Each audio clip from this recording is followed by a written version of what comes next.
Les isométries sont des transformations du plan qui conservent les mesures des longueurs. Iso veut dire même, métron veut dire mesure, même mesure. Nous avons vu 4 isométries les années précédentes.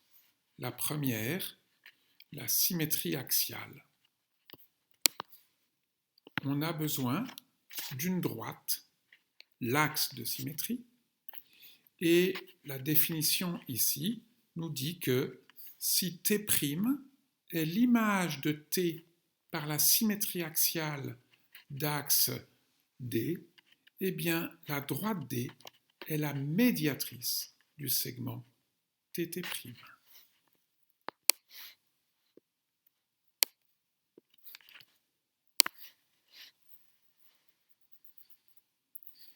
La symétrie axiale conserve les mesures des longueurs, les mesures des angles.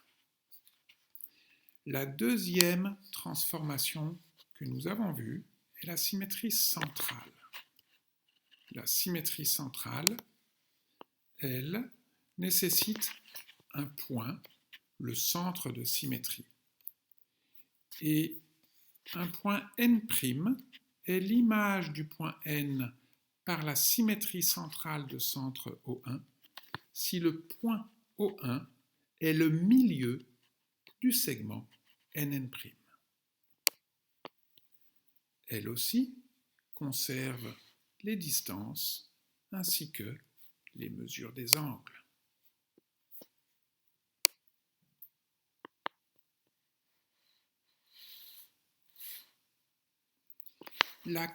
La troisième transformation que nous avons vue est la translation.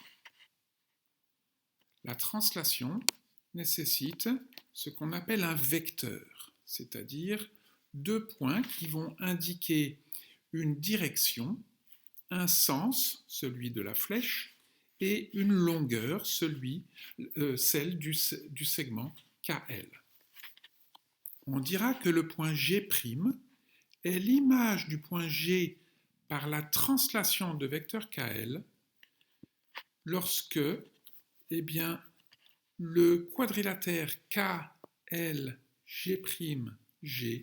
forme un parallélogramme. On a ici GG' qui est parallèle à KL, GG' qui a même mesure que KL, et le sens de G à G' est le même que le sens de K à L. En faisant varier la direction, le sens ou la longueur